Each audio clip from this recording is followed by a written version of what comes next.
Et bien le bonjour chères flammes et bienvenue dans cette nouvelle vidéo où j'aimerais vous parler de polarisation aujourd'hui.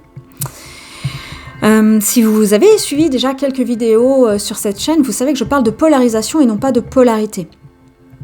En l'occurrence, pour moi, la polarisation vient enrichir et compléter le concept de polarité qu'on entend sur les réseaux au niveau de la flamme jumelle et de l'enseignement de la flamme jumelle. En l'occurrence, pour moi, le concept de polarité est absolument important et nécessaire en début de parcours.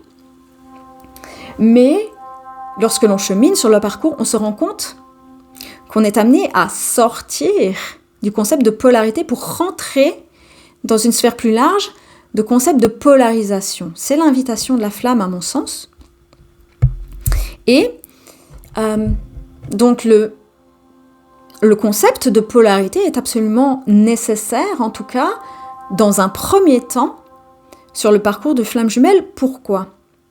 Parce que, à mon sens, toute flamme nouvellement éveillée va être amenée à se reconnaître sur le parcours de flamme jumelle. C'est une invitation, une des premières invitations d'ailleurs, en conscience sur le parcours de flamme jumelle, ça va être de se reconnaître, de reconnaître notre cheminement, notre schéma de fonctionnement intérieur, de reconnaître notre lien et aussi reconnaître l'autre dans le concept de la flamme jumelle. Donc vraiment, se reconnaître dans notre intériorité et dans l'extériorité, dans le concept de flamme jumelle, pour pouvoir comprendre qu'il y a une invitation derrière ce que l'on est en train de vivre et qui nous secoue, là, qui nous fait un Big Bang intérieur. Reconnaître qu'il y a une invitation derrière cela et qu'il y a un cheminement il y a une invitation à un cheminement en tout cas, et cette reconnaissance sur le parcours de flamme jumelle va permettre l'enclenchement de ce cheminement et l'engagement de la flamme nouvellement éveillée sur le chemin de la flamme jumelle, sur l'enseignement de la flamme jumelle.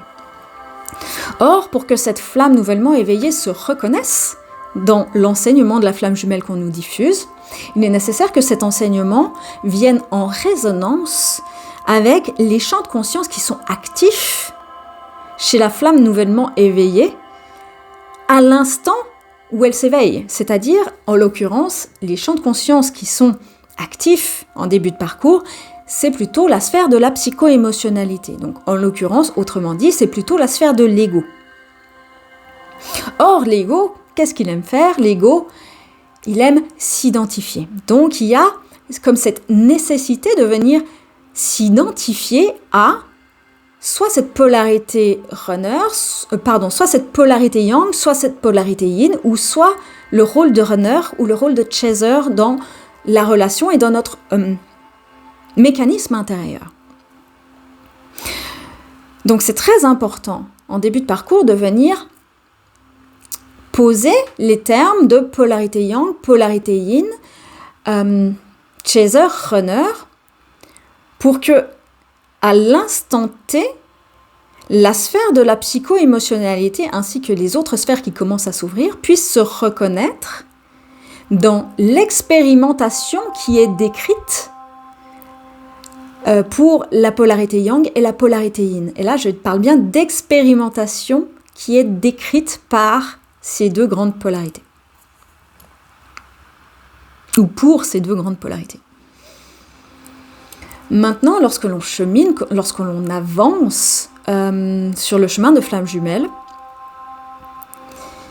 nous allons sortir de la sphère de la psycho-émotionnalité pour rencontrer les autres sphères de conscience plus larges, plus hautes, donc le cœur, puis encore toutes les sphères plus hautes. Et l'invitation de notre âme va être justement de sortir de la psycho-émotionnalité et de sortir donc de ce concept d'identification à une polarité de base pour pouvoir rencontrer l'entièreté de notre être. Et pour rencontrer l'entièreté de notre être, il est important de comprendre qu'il faut sortir de cette identification à une polarité. La meilleure façon de comprendre cela, cette invitation-là va être de saisir que tout ce qui est à l'extérieur est à l'intérieur. On entend souvent sur les réseaux, en tout cas dans la spiritualité, tout ce qui est en haut est en bas. Le concept est également valable pour ce qui est à l'extérieur est à l'intérieur. En l'occurrence, ce qu'on vous explique du fonctionnement du duo, donc ce qui est à l'extérieur de vous, est aussi à l'intérieur de vous. C'est-à-dire qu'en vous, il y a aussi un couple yin et yang. Vous portez les deux énergies en vous. Vous portez du yang, vous portez du yin. Et ce couple-là en vous, d'énergie féminine et d'énergie masculine, doit être rencontré et a un cheminement, un fonctionnement qui vient en miroir avec ce que vous voyez avec l'extérieur, donc avec votre autre. L'invitation de la flamme va être donc de rencontrer votre féminin et votre masculin dans leur entièreté. C'est-à-dire que vous allez expérimenter votre masculin, enfin l'invitation en tout cas de l'enseignement ultime de la flamme jumelle va être de rencontrer votre masculin dans son extrémité ainsi que votre féminin dans son extrémité. C'est-à-dire vous faire rencontrer tous les degrés du spectre de l'horizontalité. Mais ça ne s'arrête pas là. Ce serait trop simple. L'invitation de la flamme va être aussi de rencontrer une autre dimension en vous qui est la verticalité. Or, la verticalité, là, on va parler de esprit et de corps. Et c'est le même principe. L'invitation de la flamme jumelle va être de vous faire rencontrer l'extrémité de l'esprit ainsi que l'extrémité du corps dans tous les degrés de la verticalité. Donc là, on commence à comprendre qu'on sort du système binaire soit yin, soit yang. Là, on a déjà 4 dimensions. Dans l'horizontalité et la verticalité, on a 4 dimensions, 4 directions de polarisation, ou en tout cas 4 invitations d'expérimentation de polarisation, qui vont vous permettre de rencontrer vraiment l'intégralité de votre être. Et c'est en rencontrant ces 4 dimensions-là, de leur amplification, vraiment dans leur extrémité, qui va faire que vous allez pouvoir reconnaître et retrouver ce que l'on appelle la vibration originelle.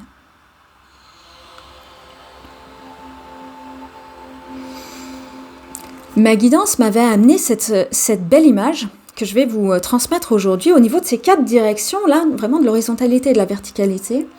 Elle m'a montré les 4 directions de la roue de médecine. Pour ceux qui sont déjà au fait des sagesses ancestrales, ça va vous parler tout de suite. Maintenant, pour ceux qui ne sont pas encore au clair avec ça, vous pouvez imaginer comme une sphère qui serait votre cœur et qui est composée de ces 4 directions, avec donc une croix au centre. C'est là qu'on voit que toutes les sagesses ancestrales se retrouvent. La croix, la roue de médecine, finalement, ramène à la même essence. Et cette essence-là, c'est justement toute la puissance de l'enseignement de la flamme jumelle. Donc vraiment, vous pouvez visualiser comme cette roue avec ces 4 directions-là, qui vous permettent d'explorer l'entièreté de votre être, l'intégralité de qui vous êtes, dans tout son spectre, autant dans la verticalité que dans l'horizontalité. Et l'invitation sur le chemin va être de venir réunir ces 4 directions-là en un seul et même cœur sacré, une seule et même unité dans le cœur.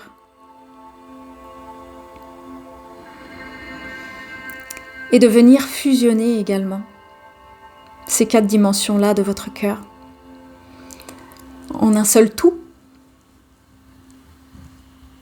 uni, pacifié, enfin rencontré.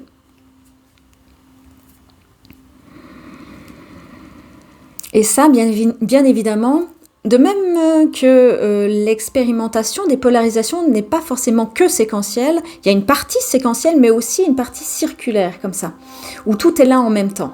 Donc, il y a du séquentiel et du circulaire dans l'expérimentation des polarisations, et aussi des phases de réunion. Il y a plusieurs phases de réunion de ce cœur-là, de ces 4 directions dans le cœur, et il y a aussi plusieurs phases de fusion. Et vous pouvez d'ailleurs expérimenter déjà une phase de fusion avant même d'avoir fini d'expérimenter les phases de réunion. C'est tout à fait possible. C'est là que ça montre que c'est en partie séquentiel, mais aussi tout est là en même temps.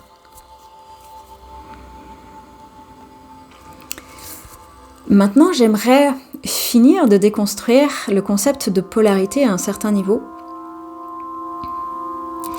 Et là, c'est vraiment un message essentiel de la flamme.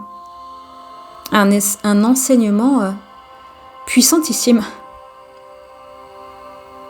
de réconciliation à soi et de réconciliation à l'autre, notre autre, mais l'autre en général aussi, le monde, l'univers.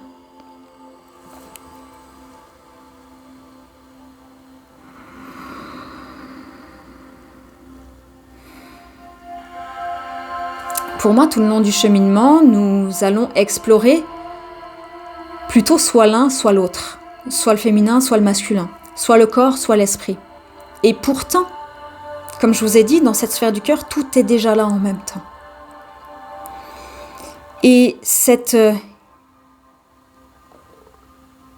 tendance à l'identification à soit l'un, soit l'autre est un des freins majeurs à la réunion. Et quand je dis réunion, c'est réunion en soi et réunion à l'autre, avec l'autre. Réunion physique extérieure.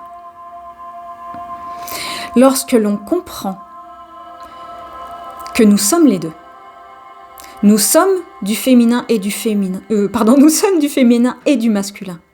Nous sommes corps et esprit. Nous sommes les deux et nous n'avons pas à choisir entre les deux. Nous n'avons pas à choisir entre notre père et notre mère. Et là, je suis en train de vous dire, nous n'avons pas à choisir entre notre Père céleste, entre la sphère céleste, galactique, la sphère de la conscience, l'esprit, au sens large. Et nous n'avons pas à choisir avec notre corps, la Terre, notre terre-mère, la dimension de la matérialité. Nous n'avons pas à choisir entre la 5D, comme disent certains, et la 3D. Nous sommes les deux. Nous sommes les deux. À partir du moment où on comprend que nous sommes les deux et que nous n'avons pas à choisir entre les deux, la réunion devient possible, à l'intérieur comme à l'extérieur.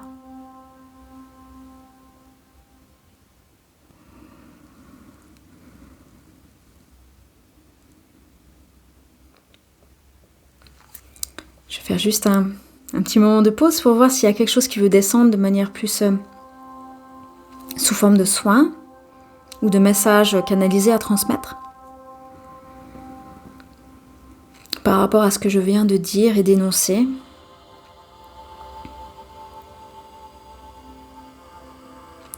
Alors là, j'entends. La réunion n'est possible que si vous rencontrez en vous l'intégralité de l'être. Avant de continuer cette canalisation, je vous invite à vous allonger au calme, vous asseoir, si vous préférez être assis, et fermer les yeux et vraiment entrer en état de méditation, celui qui vous convient le mieux, pour vous relier à votre âme. Vraiment appeler la connexion la plus puissante possible à votre âme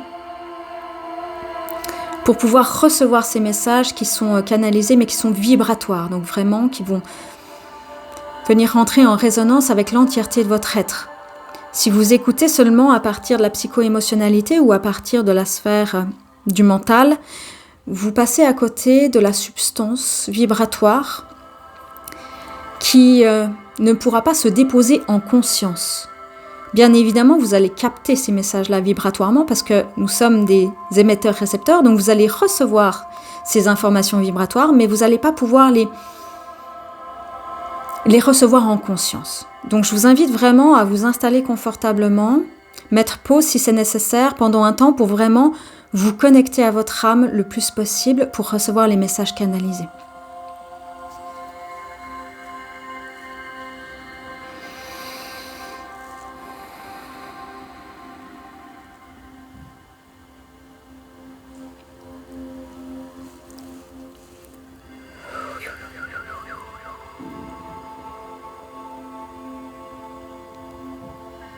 L'invitation de la flamme est de reconnaître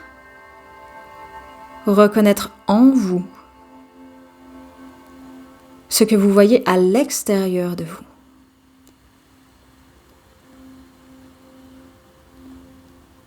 L'invitation de la flamme va être de reconnaître ce qui est en haut et en bas, ce qui est dans l'infiniment grand l'est aussi sous une autre forme, dans l'infiniment petit.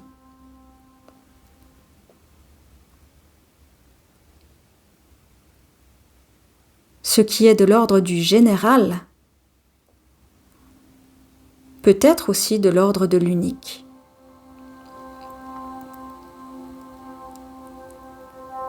L'invitation de la flamme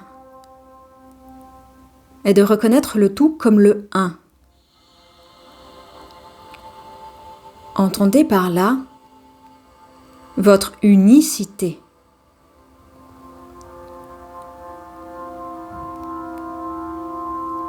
Le un qui est dans votre bassin.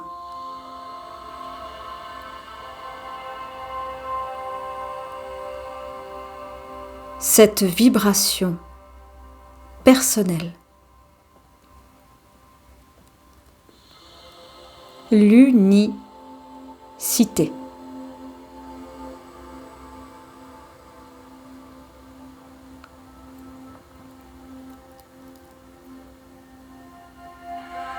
Cette rencontre en soi à soi est la clé de toutes les portes du cœur.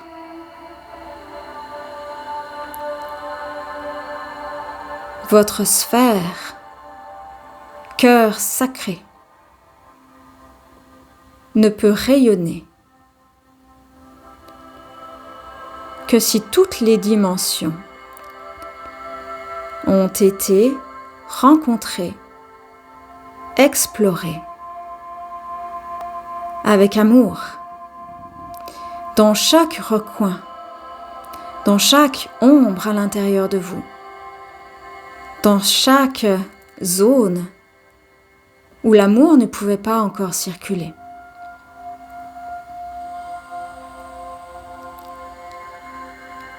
La rencontre de chaque degré en vous,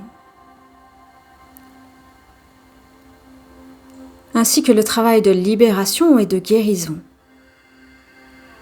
à chaque endroit, vous permet de retrouver cet amour, de libérer votre cœur et de manifester cet amour dans la matière.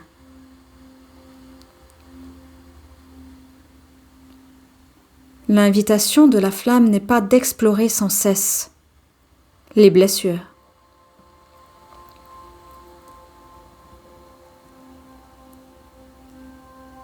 mais de comprendre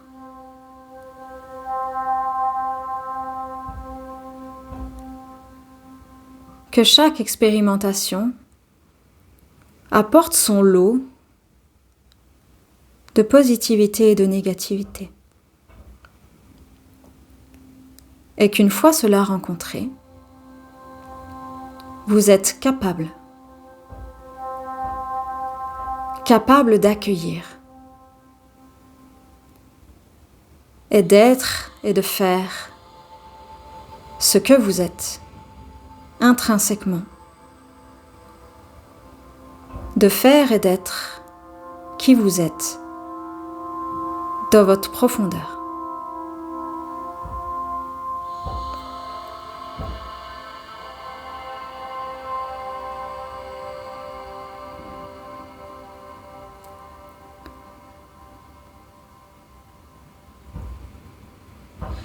Chers amis, la rencontre à soi n'est possible que si l'on sort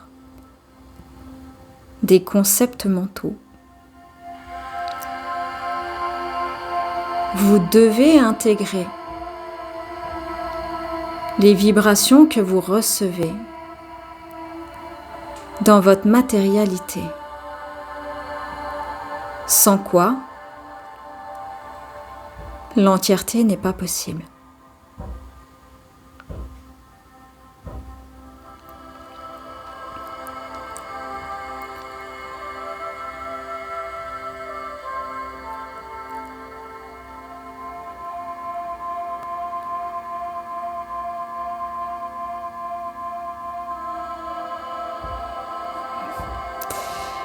La promesse de la flamme jumelle, de l'enseignement que vous avez reçu, ne sera tenue que si vous tenez votre propre promesse envers vous-même.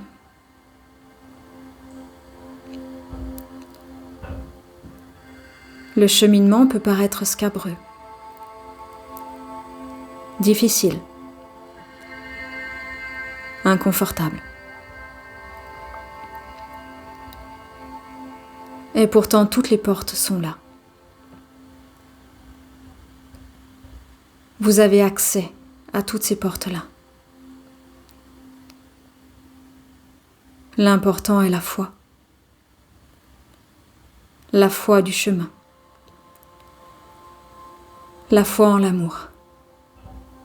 Cet amour plus grand que tout.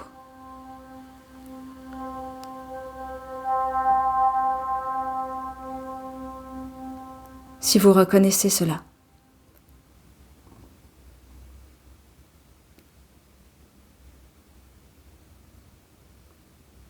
le chemin est actif. Et l'âme suivra son cours.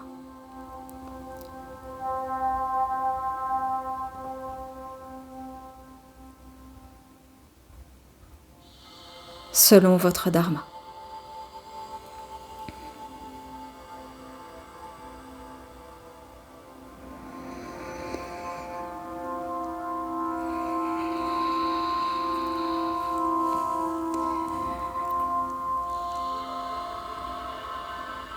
Voilà les amis pour la transmission du jour. J'espère vous avoir déposé des clés. Des clés de compréhension, des clés vibratoires, des éléments qui pourront vous aider à continuer votre cheminement.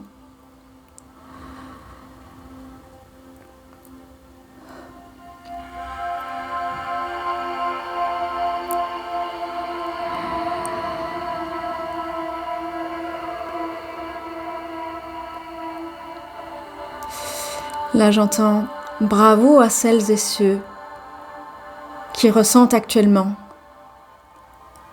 cet appel du cœur. Ceux à qui ça doit parler se reconnaîtront. Alors vous recevez les félicitations de la source. Bravo à vous. Bravo, chers amis, de vous reconnaître et de marcher chaque jour sur ce chemin. On sait à quel point ça demande du courage, de la ténacité. C'est parfois très confrontant, très challengeant, difficile. Mais la puissance de l'amour qui est derrière, vaut toutes les difficultés du monde. Et rappelez-vous que c'est parfois difficile de le voir, mais votre chemin est parfait. Il est parfait pour votre âme. Ça aide dans les moments un petit peu compliqués. De se rappeler que même si on ne le voit pas, même si on ne le sent pas, parfois l'âme jubile complètement des initiations qui nous arrivent. car elle voit déjà tout le potentiel d'amour qui va se libérer une fois qu'on aura passé à travers l'initiation en question. Et c'est toute la beauté du parcours. Voilà, chers amis, si vous avez envie de prendre contact avec moi pour un soin ou un accompagnement, mon mail est sous cette vidéo. Je réfléchis à un autre format de partage vidéo parce que je me suis rendu compte que la vidéo précédente était vraiment longue et lourde à gérer, en tout cas pour moi, dans la manutention, on va dire. Donc je ne sais pas si je vais faire soit des formats plus courts avec quand même un soin derrière, ou séparer le partage vocal, dirons-nous, et un partage soin, peut-être dans une deuxième partie, donc une autre vidéo, et faire des duos de vidéos, peut-être, je ne sais pas. Je réfléchis à ça, sur ce qui pourrait être le plus simple pour transmettre autant des compréhensions qui peuvent venir par des mots déposés que par des soins. Donc n'hésitez pas sous la vidéo à mettre en commentaire ce qui pourrait vous appeler de votre côté, si un format que partage audio avec éventuellement canalisation vous irait, ou si vous aimeriez que je continue à partager également des soins ici. Voilà, dites-moi en commentaire ce qui vous appelle, ce qui vous ferait du bien, le format qui serait le plus confortable pour vous. Et je regarderai si ça rentre en résonance avec ce que je reçois de ma guidance pour la suite. Et en attendant, je vous souhaite une toute belle fin de journée. Je vous dis à très vite pour une prochaine vidéo. Bon cheminement et prenez soin de vous, les amis. Ciao, ciao!